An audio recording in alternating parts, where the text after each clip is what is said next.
Students, आज हम पढ़ने वाले हैं विशेषण।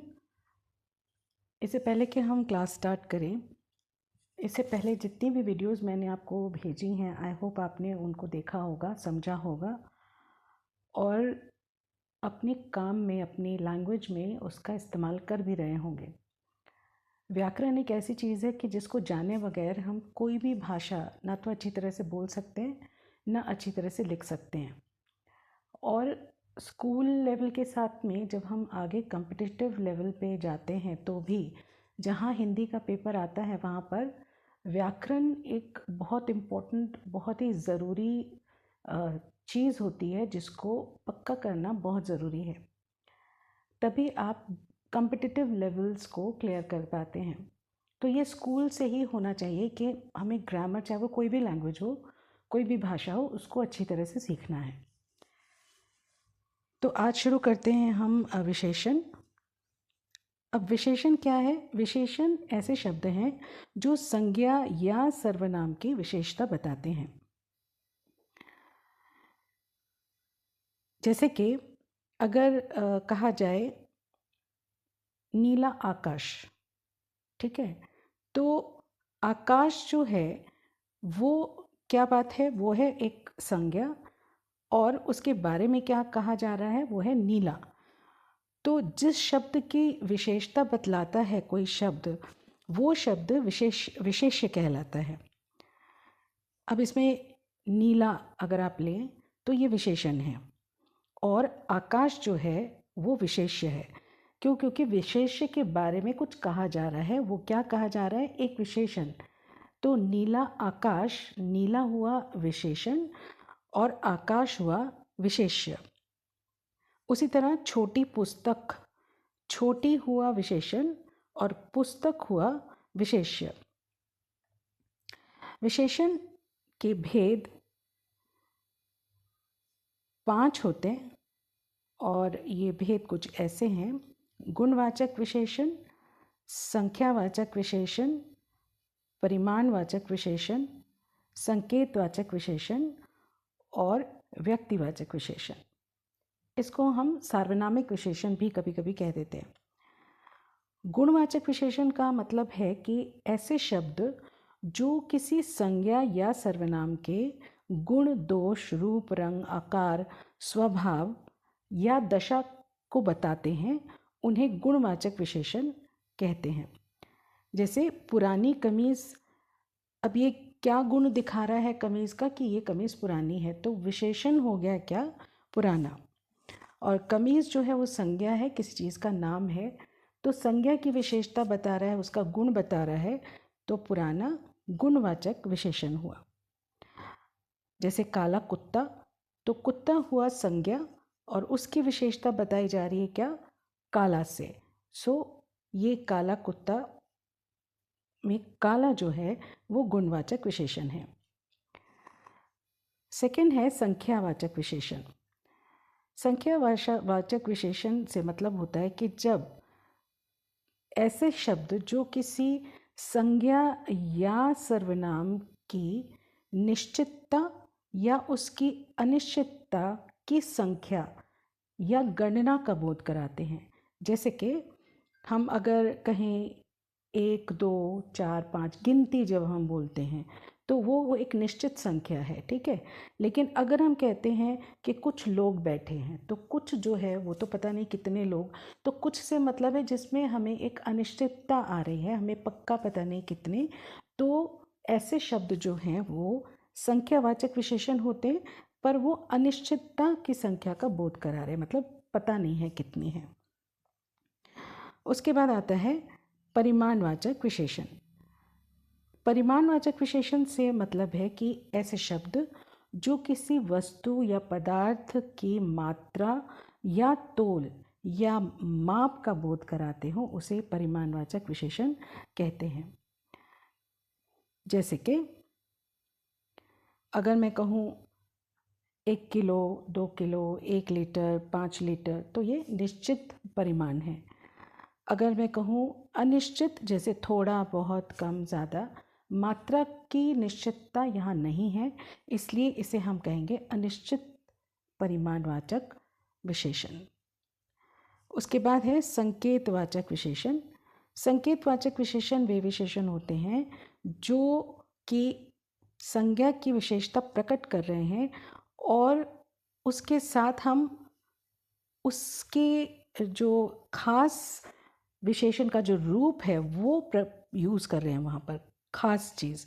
जैसे अगर हम इस उदाहरण को देखें, इस गेंद को मत फेंको, तो इसमें जो ये शब्द है इस, ठीक है, ये खास बता रहा है कि इसी गेंद के बारे में बात हो रही है।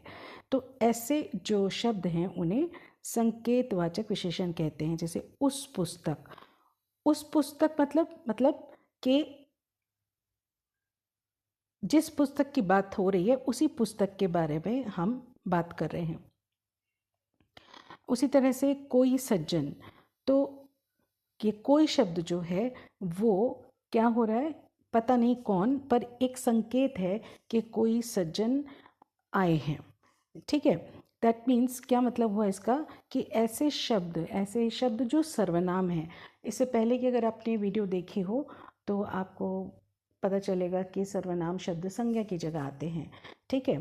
तो यहाँ इस, उस, कोई, ये सारे शब्द जो हैं ये एक्चुअली सर्वनाम हैं, पर ये ठीक संज्ञा के पहले इस्तेमाल हो रहे हैं, इसलिए ये उसकी विशेषता बता रहे हैं। तो जिस सर्वनाम का इस्तेमाल हम संज्ञा के ठीक पहले करते हैं वे हो जाते हैं संकेतवाचक या फिर सार्वनामिक विशेषण। क्योंकि संज्ञा गेंद है, उसके पहले सर्वनाम आ रखा है, लेकिन ये जो सर्वनाम है ये एक्चुअली क्या कर रहा है, इस संज्ञा की विशेषता बता रहा है कि हम इसी गेंद की बात कर रहे हैं, तो उसे हम सार्वनामिक विशेषण भी कहेंगे। फिर है व्यक्तिवाचक विशेषण। व्यक्तिवाचक विशेषण से मतलब होता है ऐसे शब्द जो मूल रूप से व्यक्तिवाचक संज्ञा है लेकिन वाक्य में वो विशेषण की तरह से काम आ रहे हैं। जैसे बनारस एक जगह है, ठीक, साड़ी भी एक चीज़ है, तो ये दोनों चीज़ें जो हैं वो हैं तो संज्ञा, लेकिन जब हम ये बता रहे हैं बनारसी साड़ी, तो बनारसी साड़ी से मतलब क्या हुआ कि अब ये वाला जो शब्द है ये क्या बन गया, विशेषण बन गया, क्योंकि ये साड़ी जो कि संज्ञा है उसकी विशेषता बता रहा है कि बनारस की साड़ी। उसी तरह से कश्मीरी सेब, अब कश्मीर भी संज्ञा है, सेब भी संज्ञा है, लेकिन ये जो कश्मीर शब्द है जब इसको कश्मीरी बोला गया तो ये बन गया विशेषण जो सेब के पहले आ रहा है, और इस वजह से ये क्या बोला जाएगा, विशेषण बोला जाएगा। कौन सा विशेषण बोला जाएगा, व्यक्तिवाचक विशेषण बोला जाएगा, क्योंकि कश्मीर जो है वो एक व्यक्तिवाचक संज्ञा है। बात समझ में आई है। बीकानेरी भुजिया, अब बीकानेर भी एक जगह है तो संज्ञा है, भुजिया भी खाने की चीज़ है तो ये जातिवाचक संज्ञा हुआ, तो ये भी संज्ञा हुआ। पर जब हम कह देते हैं बीकानेरी भुजिया, तो ये बीकानेरी है ये उस भुजिया की विशेषता बता रहा है और ये व्यक्तिवाचक संज्ञा भी है, इसलिए इसको हम व्यक्तिवाचक विशेषण कहेंगे। Am I clear? I think आपको समझ में आ गया होगा अब तक। अब है प्रतिविशेषण। प्रतिविशेषण क्या होते हैं, ये ऐसे शब्द होते हैं जो विशेषण की भी विशेषता बतलाते हैं। मतलब जो विशेषण हम इस्तेमाल करेंगे वाक्य में उसके पहले लगते हैं और उसकी भी विशेषता बताते हैं। जैसे शीला अति विनम्र लड़की है, तो ये लड़की संज्ञा हुआ तो विनम्र हुआ उसका विशेषण। अब ये जो अति विनम्र है ये क्या कर रहा है, ये विनम्रता को भी बता रहा है कि बहुत ज़्यादा विनम्र, तो ये अति जो होगा वो होगा प्रविशेषण, उसे हम कहेंगे प्रविशेषण। इसी तरह से वह बहुत परिश्रमी है, तो वह जो भी है वो सर्वनाम हुआ, परिश्रमी हुआ उसकी विशेषता, और बहुत परिश्रमी मतलब वो उसका प्रविशेषण हो गया। मतलब विशेषता को भी और थोड़ा सा बढ़ा चढ़ा के बोला गया, तो ये हो गया उसका प्रविशेषण। तो जो शब्द विशेषण की विशेषता बताते हैं उसे प्रविशेषण कहते हैं। अब विशेषण को ना बनाया भी जा सकता है। कैसे? कि जब हम संज्ञा के साथ कोई भी प्रत्यय लगाते हैं तो वो क्या बन जाता है? एक विशेषण बनाता है। ये हमने वहाँ भी पढ़ा है, जो हमारी वीडियो है जिसमें हम उपसर्ग और प्रत्यय की बात कर रहे हैं, वहाँ पर भी ये पढ़ा है कि कोई एक मूल शब्द और उस मूल शब्द के साथ अगर कोई प्रत्यय लगता है तो वो विशेषण बनता है।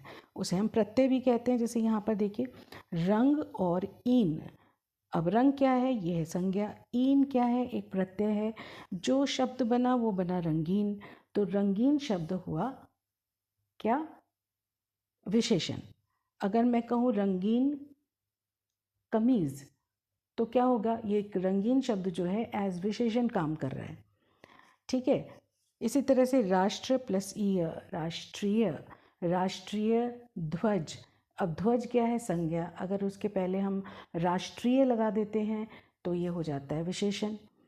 ठीक है। तो ये शब्द जो हैं ये संज्ञा के साथ जब हम कोई प्रत्यय लगा देते हैं तो विशेषण बन जाता है।